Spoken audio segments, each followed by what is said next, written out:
Hello everyone! Welcome aboard the TQ Non-Profit Digital Voyage, a show where we talk about tech, social and public good, and how you can get involved. I'm your host, Imelia, and I hope everyone can sit back, relax, and enjoy the show. If you're ready, let's set sail!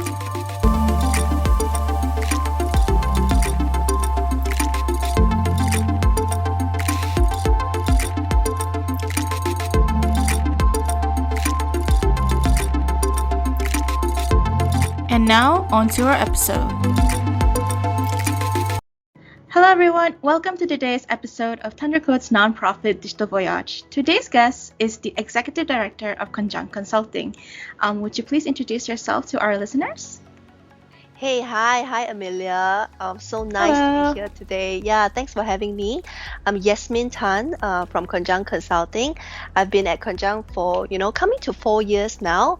In my time here, I've spoken to over 60 nonprofits, SSCs and charities. Yeah, and I've actually been in the nonprofit sector for about 12 years.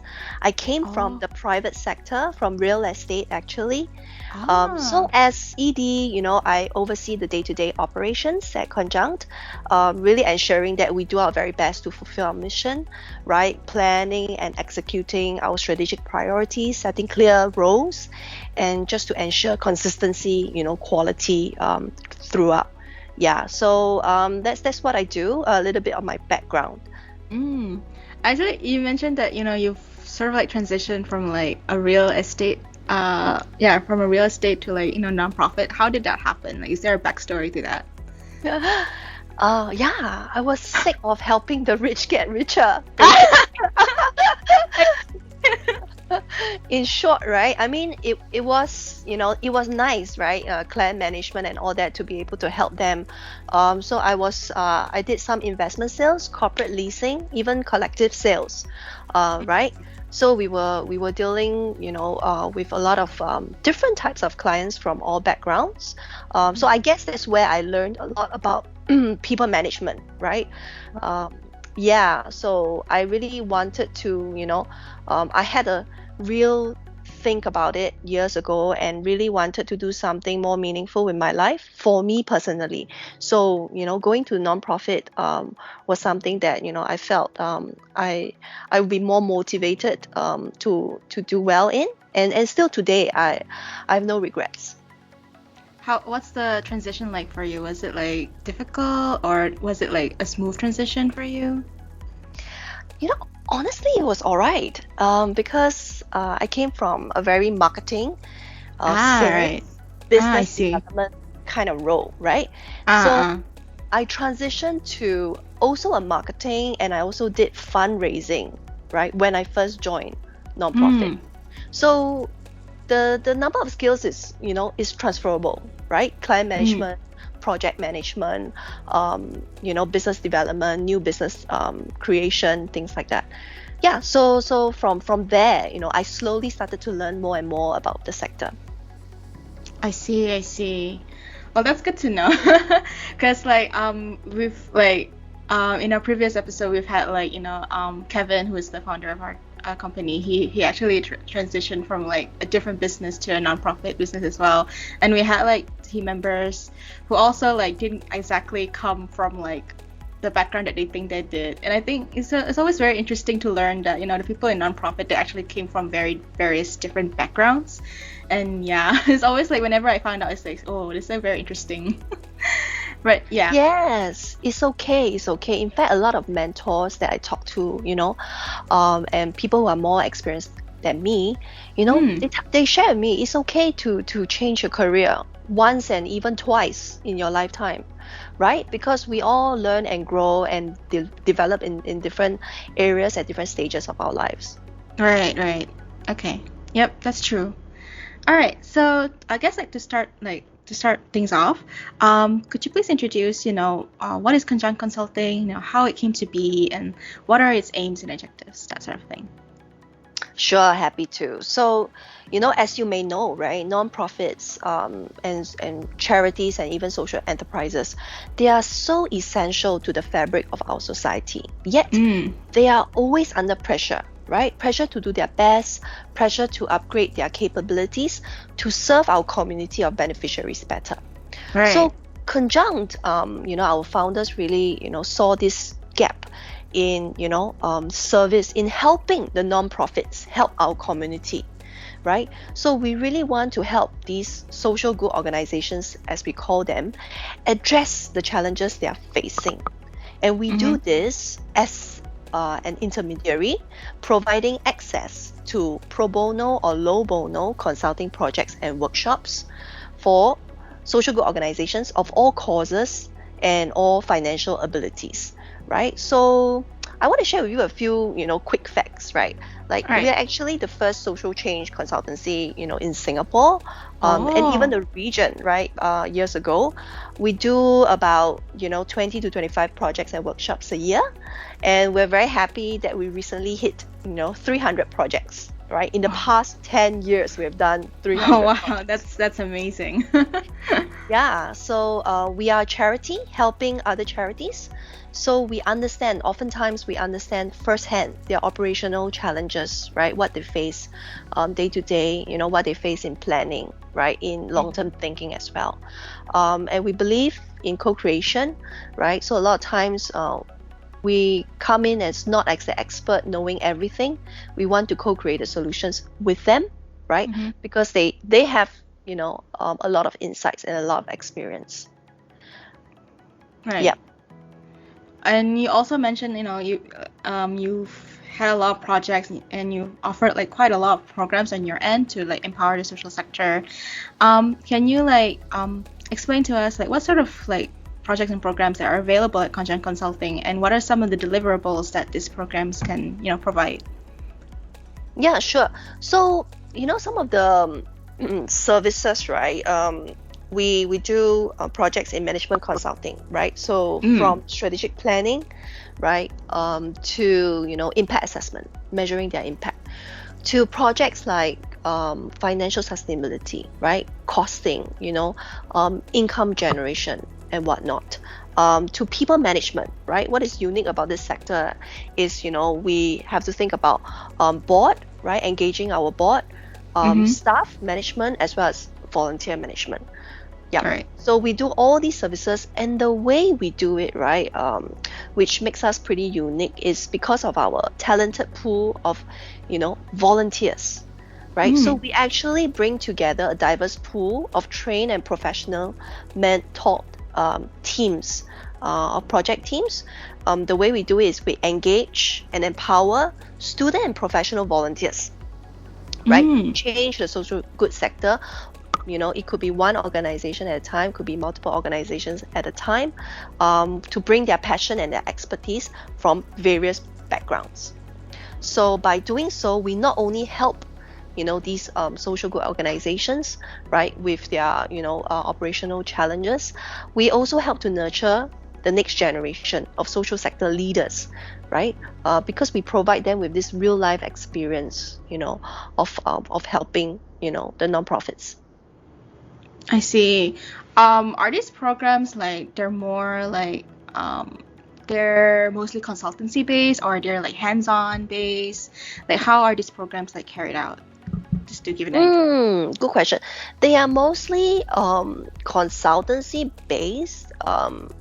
If that is, it's not so much of implementation, right? Right. Yeah, so for example, the client may come up to us and say, hey, things have been changing, right? Because of the pandemic and all that, our activities have had to change. How can you help us think about redesigning our services to our clients, right? To the beneficiaries. So we'll come in and we will do the research, we'll do the necessary data information gathering, right? We'll do the analysis, we'll share the results with them, and then we'll work together with them to create solutions. So at the end of the day, they could come up, there could be new services designed for them, right? Or a review or revision of the current services. So would you say that you sort of like provide like a blueprint for them to work on?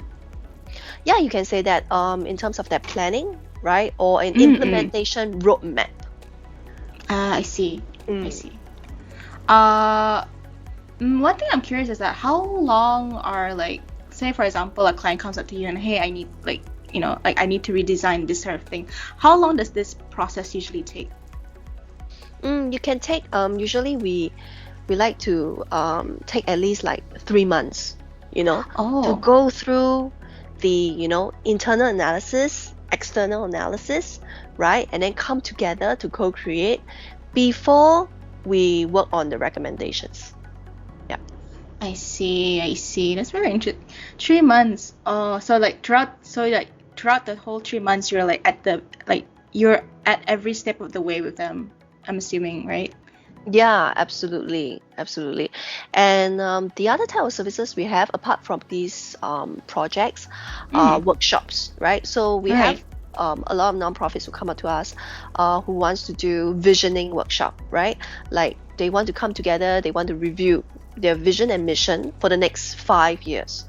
What would be that goal and how would they go about achieving that? Right? So what will be the priorities? What directions would they need to take, or what focus areas do they need to look into for the next 5 years? And we can do that as well. So that would be a shorter engagement, usually some pre-work, a few weeks before the workshop, and then we can facilitate a 2-day workshop, right? And then we'll present the findings after that. I see. All right. So that's very interesting. So, right. So because of the situation our world is going through, a lot of organizations, have to move online, and those from the social sector are definitely not an exception to that. And I imagine that, for some organizations, this transition may not necessarily be a smooth one. Perhaps you'd like to share some of the challenges and issues or like trends observed that you've seen in SSAs and charities when it comes to like digitalization. Yeah, for sure. I mean, I've worked in the private sector, public sector, and now the people sector, right? Non-profits are unique in their own way, right? But the challenges are similar, right? In what you would see in the SME, in the social enterprise, right? And even sometimes in government agencies, right? But what makes non-profits unique is that, the level of governance sometimes, right, is very high because of charity dollars, right? Because we accept, funding from the public, funding from the government, right? We have, layers of decision makers as well, right? Number of advisors, right? Sometimes we may not have, all our desired number of people doing the task, right? Maybe lesser, because sometimes we may have limited funds in that, right? So, but what's good is that, like in nonprofit organizations, right? I think a lot of times we do something because of the gaps we see, the issues, the burning issues that we want to solve, right? A societal issue that we really want to, improve on. We don't do something because it will make money, correct? Right. Yeah. So there are pros and cons to that, that setting, right? Sometimes we can accomplish a lot, right? With very little resources, which is related to the whole digitalization, efforts, right? So imagine that kind of backdrop, right? When, some organizations, small, medium to large, they may not even have done digitization, right? Even before digitalization, they may not even have digitized information from hard copies to soft copies yet, right? That's true. Yeah, so that's some of the things that we see, right? Sometimes it's in older charities, they've been around for a long time. They have lots of experience, but a lot of things are still in physical forms, Right. right? So how do we even talk about digitalization? How do they even talk about automation, right? First, they got to make sure that they scan these forms, right, to go and to be stored, digitally first, right? Right. Then we talk about digitalization, right? The processes, right? How can we then use the digitized information, right, and improve and look at our processes to make it smoother, right? And ease task management and team management, Then we can talk about automation, right? What are the things that we do daily, monthly, yearly? They are repeated processes, right? And how do we ensure that everyone does the same things in the same way every single time, right? That's true. Yeah, and to make sure that we have the processes and information documented digitally before we can automate them. So these are quite common challenges that nonprofits face, that they have to really look at where they are at now before they can think about, what should we do, right? How should we improve? Like just now you said before organizations can think about digitalization, they have to think about digitization, which there's a clear difference, I suppose, between those two terms. And based on what you've seen so far, would you say that organizations these days, especially SSAs and charities, they're slowly moving towards digitization? Or would you say how would you say this trend towards digitization appear to you? There's definitely been they've had to digitalize. They've had to digitize and digitalize, right? In the last 2 years since the pandemic, they've had no choice, right? So even remember the QR code, checking in, right? Right. Everybody having to use Trace Together, and then also volunteer management, and also engaging their beneficiaries. So a lot of charities, usually they will hold activities for their clients, like the elderly, and whatnot, at their center, right? But because of safety measurements, right, they've had to take it online to continue to engage and check in on their clients, right? How are the elderly doing? Are they okay? Is anyone taking care of them? Is anyone engaging them? And they had to do that. They had to not just teach themselves, they have to teach their clients how to use Zoom. Right. Yeah. To continue to make sure there is service continuation, right? So they're not disrupted. So definitely they've had to do it. And the good thing is there's been a lot of support from, we've had strong support from government, with funding support, making sure that, nonprofits have funding to even buy laptops for remote working for their staff, right? Or funding to apply for, Zoom subscription accounts. That's been very, very helpful for them to, do all this, right? But bear in mind, not every nonprofit staff or any staff of any organization, there would have been teething problems, right? For at least a while, for them to figure out, how do I individually, figure this thing? How do I set up? How do I install? How do I use this? How do I change the settings? Right. And all that, and they've done a beautiful job. Yeah, the charities I've spoken with, they have adapted so much in the last 2 years, right? Now Zoom, no problem, right? Calendar invite, automatic, right? So, yeah. I mean, it's amazing. Just 2 years, we have been forced, but we have adapted really well. Right. Yeah, that's true. It makes me wonder, because I like how you use the term teething. That's very interesting. But throughout the period of getting used to using Zoom and stuff like that, from what you have observed, how difficult or how easily has organizations in general been adapting to this kind of things? I think they've done a really, really good job, right? In the beginning, right, it was difficult, right? In the beginning, we've had to. I remember, we held an event, so we are thinking, how should we prep everyone? Let's give them a pre kind of event kind of reading, right? So go here, click here, right?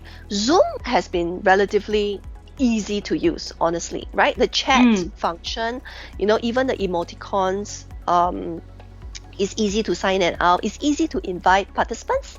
It's easy to, to look at the participant list, message them and all that. It's very intuitive, right? The platform. We've also used other collaboration tools, right? Like when we are hosting an event, for example, right? One of our strategic planning workshop, having to use online collaboration tool like Miro or Miro. So that took a lot of coaching. We've had to set up a briefing session to kind of guide them and say, oh, please, this is how you zoom in and out. You have to go to this corner to click plus and minus, right? You have to go to that panel to click on the post-it to contribute your thoughts. Most people are very open and they try and they have fun with it. A minority will just give up, right? They will just look at it and like, I give up. Somebody do it for me. I see. Yeah. Aside from the ones that you've already mentioned, like, what other ways that Conjunct Consulting, play a role in like prepping SSAs and charities towards digitization and of course digitalization as well? That's a good question. So we've always been helping kind of like them with like management consulting, right? So it could be process improvement, it can be evaluating, reviewing what they are doing now, how to improve their people management, how to improve their financial sustainability and all that, right? So when it comes to digitalization, right, really what we've been doing is helping them to prepare them to be more ready before they digitalize, right? So that could be like, for example, when they come and we ask them, right, what would be some of the bottlenecks that they are currently having in their operations that could be solved with technology, right? Could it be finance kind of reimbursement, right? How are they doing their finance reimbursement, for example, right? Are they giving all the finance staff all their receipts, and then finance have to put in everything, right? And then do all the manual data entry, right? Before they can submit for reimbursement, right? Or are they using a platform like Expensify, right? To submit their claims, and then automatically finance will be updated, and then finance can do click here, click there to activate the process, or a similar kind of system. So we will ask them this kind of questions, right? When it comes to the organization as a whole, right? The other things that we can help prepare them better is when we ask them, how are you engaging, right, your stakeholders? So it could be donors, could be your volunteers, it could even be their clients, their beneficiaries, right? How is their engagement? Is it a very tedious process, right? I've spoken to large charities who say that, oh, I engage with them by talking to them in person. Oh, how are you collecting the feedback? Oh, very informal exchange of feedback. Do you document the feedback? Oh no, we don't have time to document the feedback. Then how do you know whether the services are what they need, right, across a big pool of clients, right? How do you know whether they really enjoy? Of course, having the conversations with them is very helpful, and that personal touch is very important, right? But would it help you in your day-to-day and future planning if you have some data, right? That's true. So that sometimes that's how we prepare them. So we can help prepare them better before they decide, or even come up with a plan, right? First priority, donor management. Second priority, client management, for example, right? Volunteer management. Or, it could be about shared services like HQ functions, right? What are the pain points? What you're spending a lot of time in? Can you reduce that time? Can you make your life easier, right? With digitalization. And that is the whole point, right? It's not to replace the human interaction and touch points, right? It's to really enhance your working process, right? And all the engagement experiences. That's true. And you've been throughout the years you've been working with charities and SSAs. I'm sure you've like heard a lot of stories and had a lot of memorable experience. Maybe you would like to share some of that to our listeners, if you have any you would like to share. Sure. Not so much non-profit, but honestly, I remember this funny story more than 10 years ago. Actually, when I was in the private sector, right? So our company just signed on to this new fancy comprehensive CRM system, right? to help the staff better manage, right, our real estate clients. It's also a way for the company to keep track of our interactions with the clients, right? So Right. I was asked by my manager back then, right? Because he kind of saw that I was quite I took on to the new system quite well. So he said, can you help create an onboarding kind of SOP guide for our team, right? And then we can share with the team. You can share as a quick briefing, and they can refer to this guide every time they have questions about this new CRM, right? Right. So I did. I was like, okay, easy, right? Thinking it was easy. I created a nice document, right? And I did a PowerPoint presentation. Like I showed my team, these are the key functions that we need to learn and we need to start using, right? I tried to put some screenshots, put some arrows, right? This is what you do. And I thought I was done. Right. One of the team members was very senior. He's much more senior than me, right? He has a lot of experience in the company. He was great at his job, but he wasn't that IT savvy, right? So he would treat me, he just looked at the document and just blanked out, right? Like it's not something that he prefers and he likes to use. So he would treat me as his go-to to ask the most basic questions, right?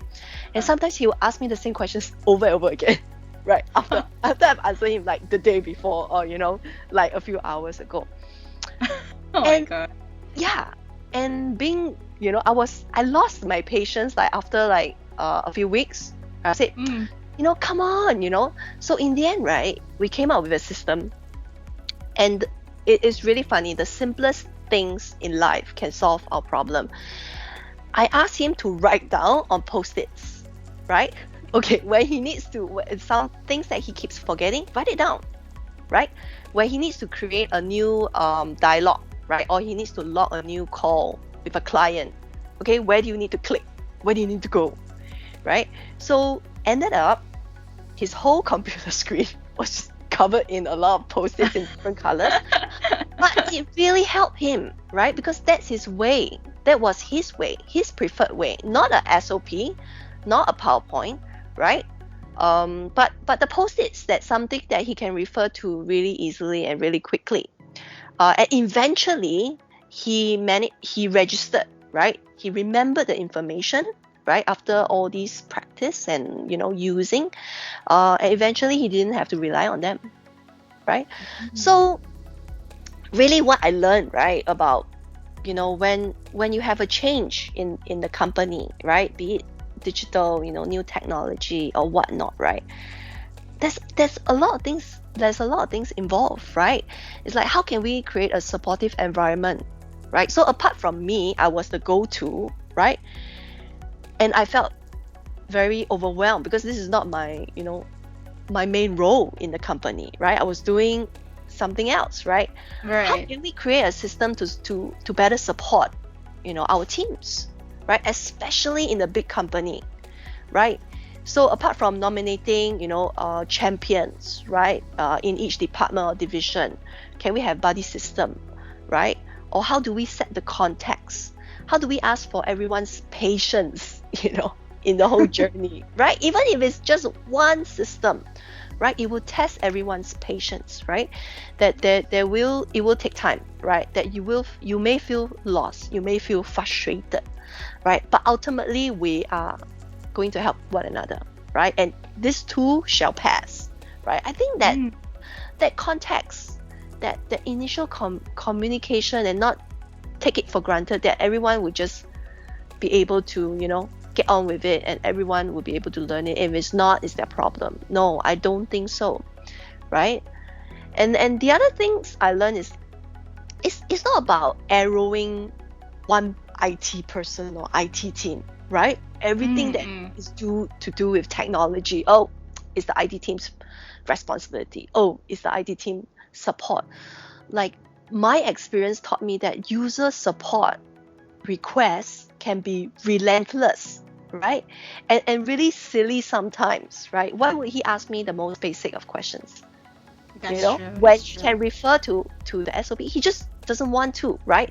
There's a mental kind of gap, a blockage, right? So for the people who are in charge, right?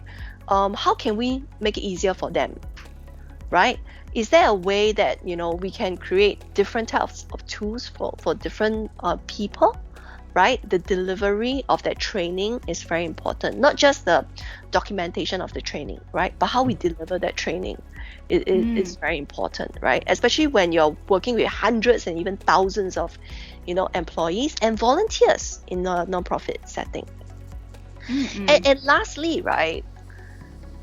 I learned that it's also the learner's responsibility, right? So my example with my teammate back then, right? It only worked after we started to work together, right? And started to figure out, that post-its will help him, right? And that's his way. And that's how he will be able to absorb and retain the information better, right? So as a learner, as ourselves who are learning all the time, if this technology is new to me, what can I do to familiarize myself with it, right? That's true. Yeah. So yeah, it's just very funny, that I still remember this experience after so many years. You ever think about, like, since you were like the go-to person to that teammate, it's kind of like a foreshadowing of what you're going to do in the future. And now you're like, Conjunct Consulting, doing, more or less the same thing. I think that's very funny. It's like a stepping stone or something like that. Oh yeah, I think I really believe in this quote I heard from somewhere, I read from somewhere, every challenge that we face is a stepping stone to our success. So how right for you to say that? Yeah, absolutely. It really, it proves itself in such funny ways when you think about it. Yeah. Yeah. All right, so this podcast, as you know, it hopes also to raise awareness on the social sector, among the youth, and this includes like students.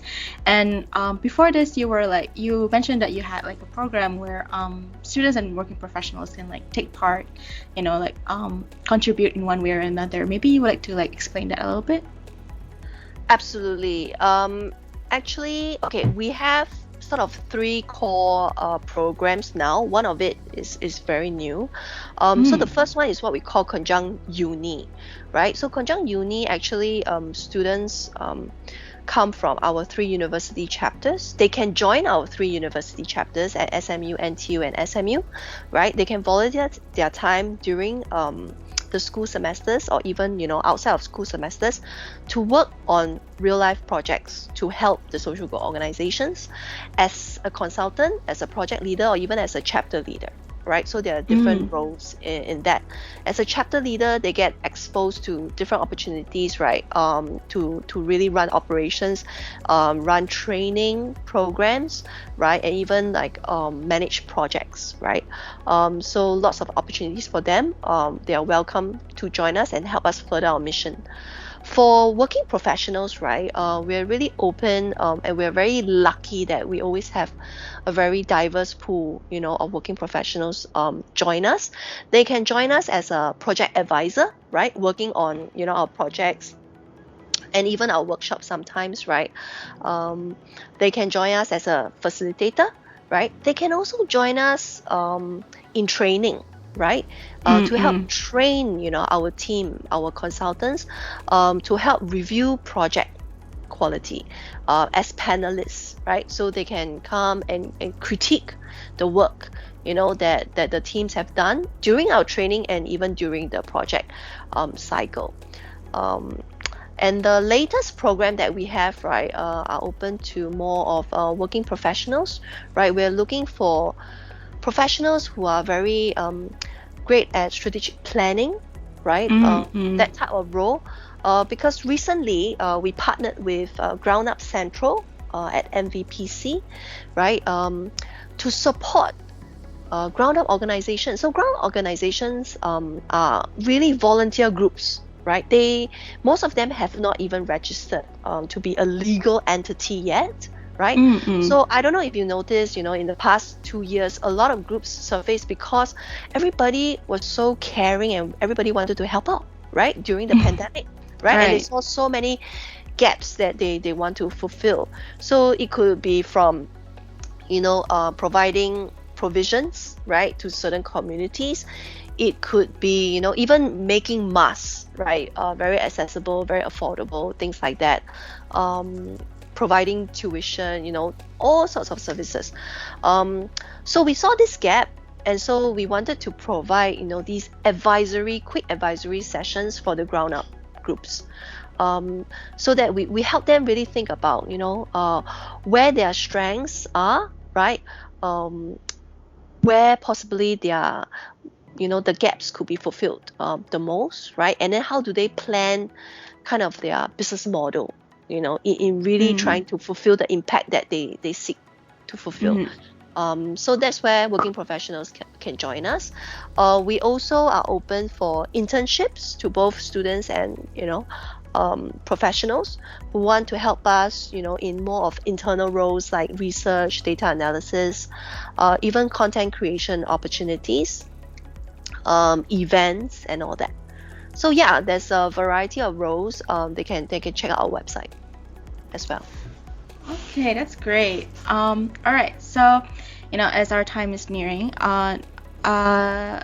as my final question to you, do you perhaps have like a word of advice to maybe not just SSAs and charities, but just organizations in general who, may still be on the fence when it comes to like adopting all this technology and moving online, and, those who might not have done so if it weren't for the circumstances that, we're currently in?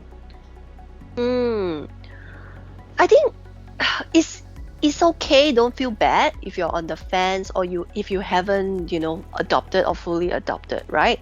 But I would say spend some time planning it properly, right? Having a proper understanding in what your organization needs specifically and how to match your needs, right, with the overwhelming number of choices out there.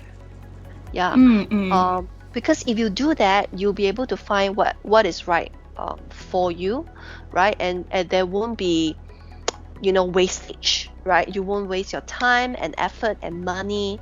You won't hurt any staff morale if you did that kind of initial investigation, understanding, and planning properly. Yeah, and don't feel bad, right? I mean, technology will keep changing. There are always, every day there are new tools and new systems and new platforms, right, that are better than the ones yesterday. So sometimes even, I feel overwhelmed, right? Oh, is this the right one, right? Should we change, right? What is the cost involved? What's the opportunity cost involved, and all that. So it's okay to take time and think about it, and think about implications, right? With any change, think about the implications to who will be affected the most, and check with them. No harm asking them what they think, right? Because no matter how much you spend, on the more robust system or very fancy top of the line system, if your people are not on board with it, it's going to make that change very, very painful for everybody. That is very true. Yeah, I think like it's important for them to take one step at a time when it comes to moving online, and like not to rush into things, right? Yeah, absolutely. All right. So So we've reached like the end of the episode. So thank you again for joining me in this conversation, and I hope that our listeners found it as beneficial as I did. Before we end things off, do you have anything you'd like to say? No, I had a blast. Thank you so much. I also hope it'll be useful. But yeah, happy to be here. And I'm happy to have you as well. All right, so thank you as well to our listeners for tuning in, and I hope to see you in the next episode. Bye-bye. Bye.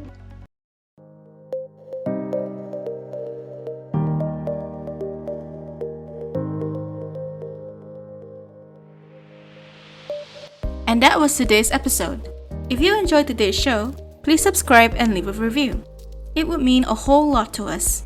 You can also head over to our website, thundercode.org, to gain access to our free digital resources. See you next time!